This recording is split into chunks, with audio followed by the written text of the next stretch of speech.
Почитувани граѓани на општина Неготино, се наоѓаме пред термоелектрана Неготино, ТЕЦ Неготино. Денеска 1.7.2026 година почнува да се прави конзервација на термоелектрана Неготино после долго време и видиме како ќе извршат конзервација. Денеска дојдов тука да доставам еден предмет барање до ТЕЦ Неготино. Не ми беше дозволено да го доставам горе. Не ми даваат да направиме прием. Од оваа локација пред ТЕЦ Неготино сакам да се обратам до граѓаните на општина Неготино, исто така и до институциите на Република Македонија и до представниците на медиуми на Република Македонија. Денес сум тука за да побарам институции да ја извршат својата законска должност. Кога постојат сериозни прашања за законитоста на одредени активности, тие треба да бидат проверени од надлежни органи, а јавноста има право да знае што се случува во едно од најважните енергетски постројки во државата, тоа е ТЕЦ Неготино. Денеска поднесов представки до Државниот инспекторат за труд, Државниот инспекторат за техничка инспекција, до АД СМ Генерален дирекција, директор на ТЕЦ Неготино, Министерство за економија и труд и до ОВР Неготино. Од нив барам итен инспекцијски надзор и утврдување на фактичката состојба. Причина за ова моје барање е следната. Според моите сознанија, денес започнува конзервацијата на ТЕЦ Неготино. Појавен интерес е да се провери дали сите лица кои ќе бидат ангажирани за извршување на овие активности имаат соодветен законски основ за ангажирање. Дали се исполнети сите услови за безбедност и здравје при работа и дали се почитуваат сите законски процедури. Не барам никој однапред да биде прогласен за виновен. Барам институции да излизат на место и да ги утврдат фактите. Безбедноста е најважна на граѓаните на општина Неготино и на вработените во ТЕЦ Неготино. Конзервацијата на термоелектрана Неготино не е административна работа. Станува збор за работа во постројка со висок ризик. Надворешната температура денес е над 30 степени, а во делови од постројката, особено во близина на котелот, температурата може да биде значително повиска. Во такви услови секое лице што работи треба да има соодветен правен основ, соодветна обука, лекарски преглед додека е потребно, лична заштита опрема, јавно утврдени процедури за безбедност. Ова не е само законска, туку и морална обврска. Граѓани на општина Неготино, од овој прес сакам да упатам и прашања до раководството на ТЕЦ Неготино. Јавно ги поставам следните прашања. Дали за сите лица што ќе работат се исполнети законските услови за ангажирање? Дали се почитуваат сите процедури за безбедност и здравје при работа?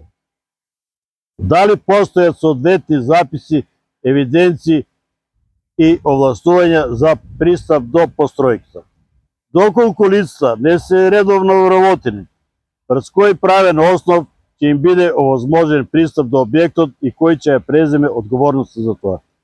Ова се прашање на кои треба да одговори работодавачот и надлежните институции. Исто така сакам да упатам прашање и до обезбедувањето кој го обезбедува ТЕЦ Неготино. Го повикувам и правното лице задолжено за физичко обезбедување на ТЕЦ Неготино да постапува исклучиво согласно своите овластувања и важечките процедури за пристап.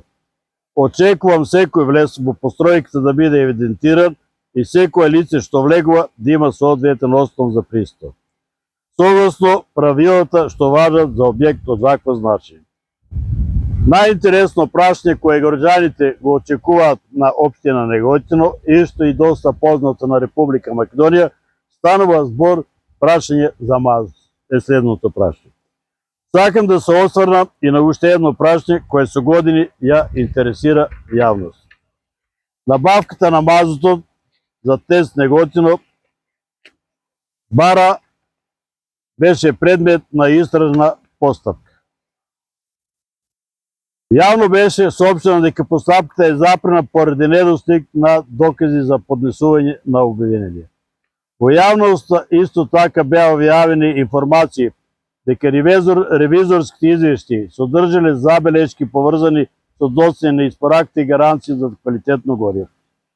ЕСМ јавно најави дека ќе ги искористи правите механизми што му постојат на располагање во врска со таа одлука.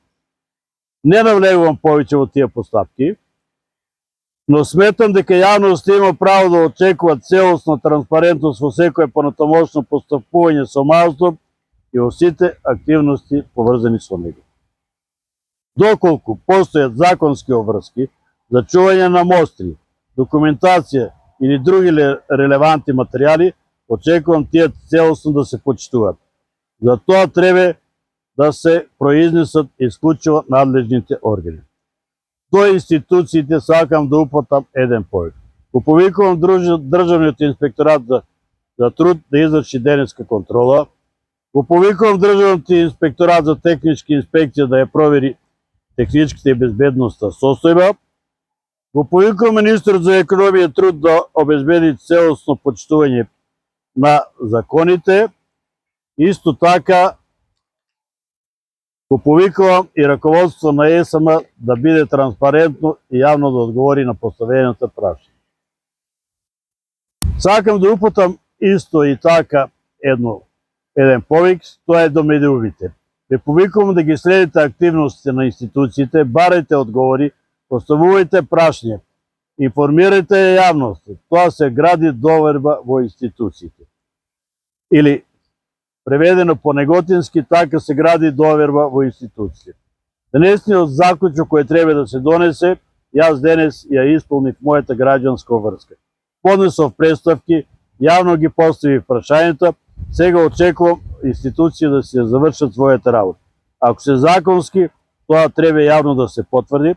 Ако се утврдат неправилности, тие треба да бидат санкционирани согласно закон. Законот мора да важи сите подеднакво. Исто од овој прес сакам да го прашам правникот кој е тука, Никола Петров, кој се грижи правно да ги обезбедува сите услови, да каже како правник и адвокат на ТЕЦ Неготино. Граѓани на општина Неготино, исто сакам да напоменам дека сега е часот 10. Часот е 10. За време на одржување на овој прес, денеска пристигна председателот на Советот на општина Неготино, Лиљана Арсова Митрова, таа е вработена тука. Дали во 10 и 5 минути може да дојде на работа. Уште еднаш благодарам за гледаноста и ги повикам уште еднаш сите институции кои не помнат. Значи Неготино мора да биде здрава, чиста и економски развиена средина.